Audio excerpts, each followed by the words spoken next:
agua, privatización de la electricidad, privatización del gas, privatización de la salud, privatización de la educación.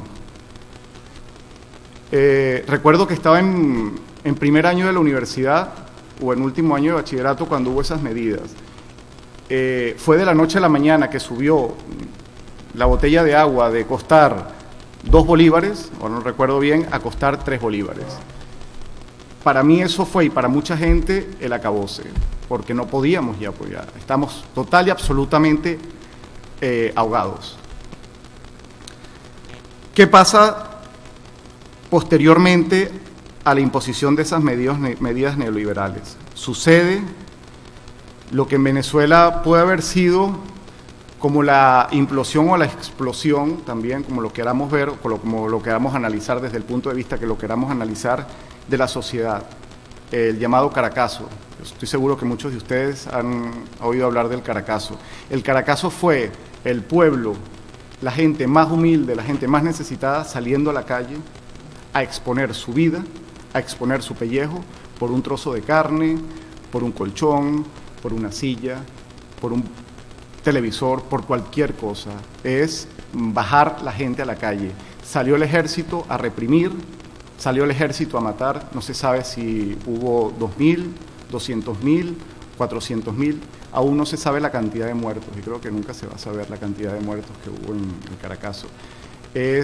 Fue algo muy triste, pero también fue el comienzo, fue la concientización del pueblo o de los políticos, dándose cuenta de que se habían desconectado totalmente de la realidad de lo que estaba pasando en el país, que la política que se estaba aplicando en el país no era la correcta para el pueblo que estaba viviendo, y que esas medidas de corte neoliberal impuestas por el Fondo Monetario Internacional iban a traer grandes consecuencias. En ese momento, justo en ese momento, el miedo cambió de bando.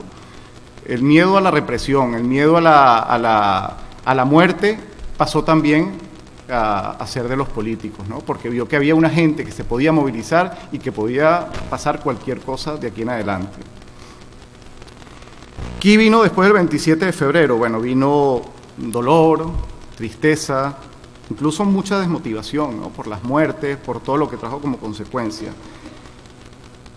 Y en mi caso particular y el de muchos amigos que estudiamos en la universidad, primero o segundo año de carrera, el rechazo a la política. Por eso empecé leyendo un poco el concepto de política. ¿Por qué el rechazo a la política? Actualmente tenemos que tener claro que la política es las cosas del pueblo, es las cosas de nosotros, son todas las situaciones que nos pasan, tienen que ver con la política. Y para que haya una revolución económica, una revolución social, ante todo tiene que haber una revolución política. Y tenemos que estar muy politizados. En ese momento, cuando yo estaba estudiando, me di cuenta actualmente, o a posteriori me di cuenta de que yo rechazaba la política, así como muchos amigos o compañeros de universidad, porque rechazábamos a esos políticos que estaban en ese momento. Y fue un error grave para nosotros habernos separado de lo que era realmente el trabajo político. Estamos asqueados, estamos indignados de todo lo que estaba pasando. Y lo asociábamos a la política en sí, cuando realmente la política no tiene nada que ver. El problema eran los políticos, el problema era el sistema, el problema era la estructura con que donde estaba formado ese sistema. Hubo mucha represión policial en ese tiempo, en los tiempos de la universidad.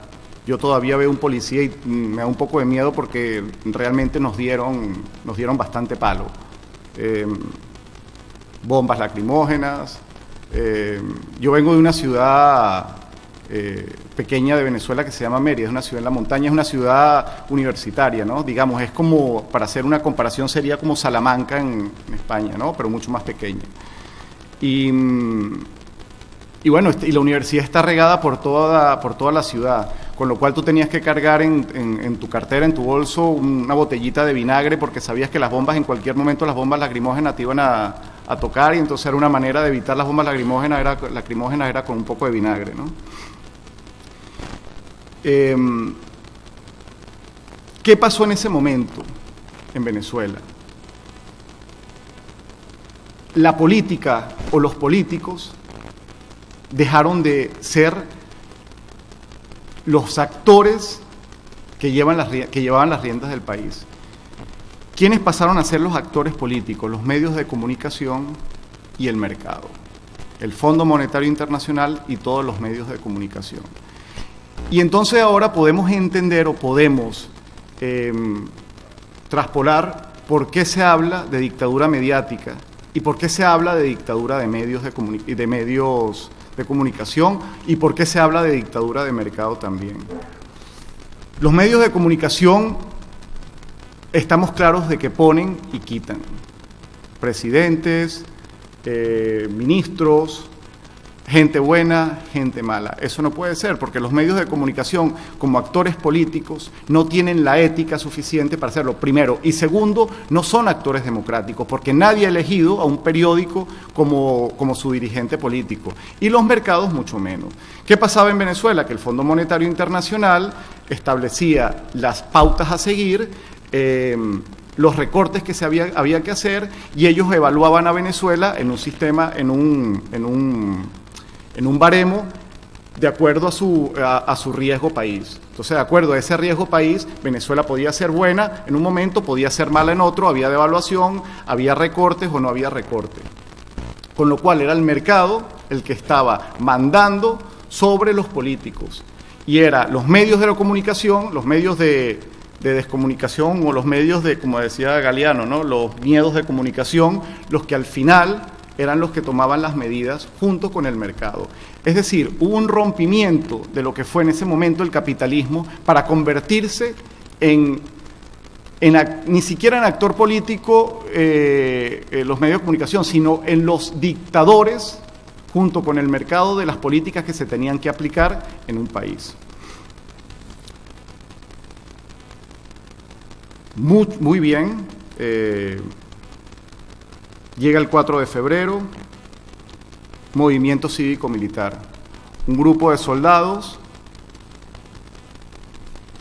entran, se alzan en armas contra el gobierno del momento, intentan hacer ese golpe de Estado, el cual fracasa, pero posteriormente hay una entrevista a uno de los comandantes del golpe de Estado llamado Hugo Rafael Chávez Frías, y hay 5 minutos en televisión que fueron el desencadenante, el catalizador de lo que vendría posteriormente.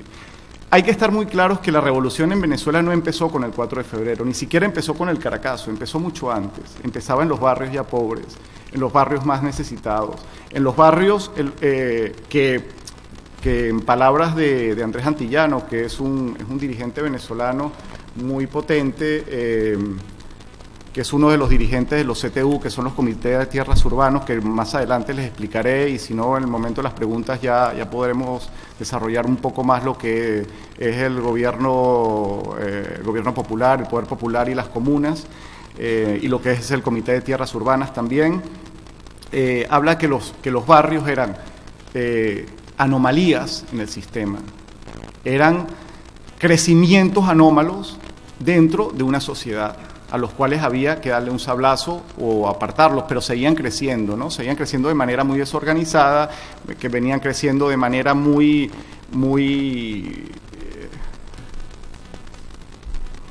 no sé, desorganizados, sí, básicamente era eso. Y de esos barrios, resulta que eran las zonas donde más enfermos habían y habían menos hospitales. Eran las zonas donde más violencia existía y había menos cuerpos de seguridad. Era la zona donde más analfabetismo había y había menos escuela. O sea, era todo un mundo total y absolutamente bizarro. A mí me preguntan muchísimas veces que para mí cuál fue uno de los grandes logros de la revolución llegado el presidente Chávez, y yo digo que fue nacionalizar a 2 millones de venezolanos que vivían en los barrios y que no tenían ni siquiera partida de nacimiento venezolana. Es decir, 2 millones de personas, de venezolanos que no eran ciudadanos. Piensen que éramos 19 millones de personas en toda Venezuela. 2 millones de personas es más del 10% de la población. Al no ser ciudadanos y no tener ni siquiera una cédula de identidad, que para nosotros, para ustedes sería un DNI, no tenían derecho ni a educación, no tenían derecho a salud, que no tenían derecho ni siquiera de ir a un banco y cobrar un talón, porque eran animales, o no sé, es que no eran ni números en una lista, no eran ciudadanos. Para mí eso es uno de los grandes logros que durante todos los 40 años de pseudodemocracia de la Cuarta República nadie se dio cuenta, o era que no interesaba que se dieran cuenta, no lo sé. Viene el alzamiento del 4 de febrero. Posteriormente, el comandante Chávez, entra a prisión, pasa un tiempo en prisión, sale de prisión y comienza la campaña política, porque él se dio cuenta de que las armas no eran para este momento la manera de poder tomar el poder. El poder había que tomarlo en las urnas, había que tomarlo democráticamente. Vienen las elecciones del 98 y triunfa el comandante Chávez. ¿Sobre qué base ideológica comienza su plan de gobierno?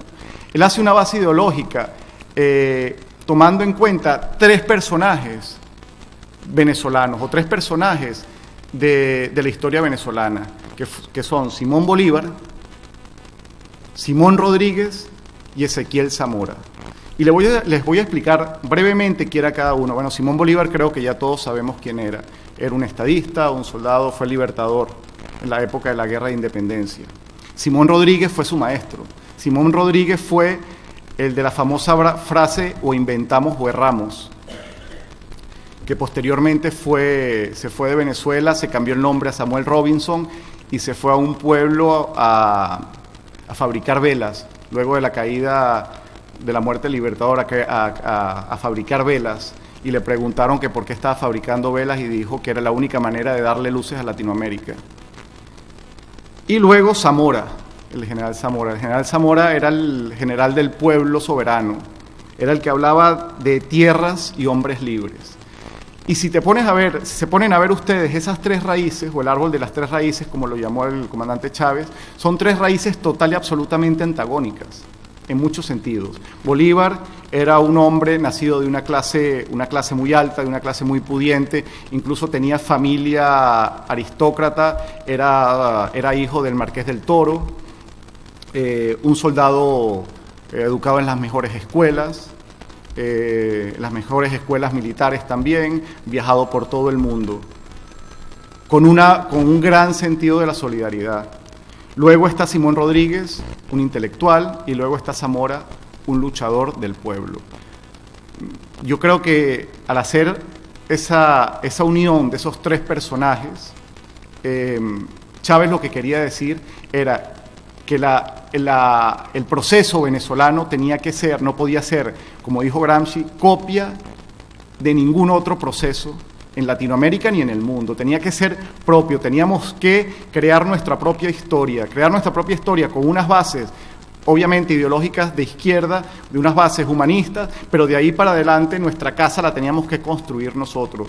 En Latinoamérica, aunque somos países hermanos, con Ecuador, con Bolivia, con Cuba, con Argentina, con Brasil, con Uruguay, con Colombia, todos somos diferentes, con lo cual no podemos importar ni podemos exportar procesos ni movimientos ni formas de gobierno. Cada quien tiene que crear su propia identidad y su propia realidad basándose en las necesidades propias de cada país y de su pueblo, obviamente. Lo otro que hace el presidente Chávez al llegar es la constituyente, la reforma constitucional. Y no sé si muchos de ustedes recuerdan cuando él juró ante la Constitución, cuando juró ser presidente, juró ante esta moribunda Constitución, que a todo el mundo le pareció un poquito como bizarro que el presidente jurara y dijera que era ante una moribunda Constitución. Bueno, la Constitución de Venezuela era una Constitución que no estaba para nada adaptada a la realidad del pueblo venezolano. Había que cambiarla. ¿Y para qué? ¿Cómo se cambió? Se hizo una constituyente, una junta constituyente, que el constituyente es el pueblo, y fue el pueblo, a través de miles y miles y miles y miles de discusiones, que decidió cuál va a ser el texto de la Constitución que los va a regir a ellos, que es su Constitución, es nuestra Constitución. Ese proceso constitucional trajo muchísimas reformas fantásticas en nuestro texto constitucional. Una de las más importantes es que cambiamos pasamos de ser una democracia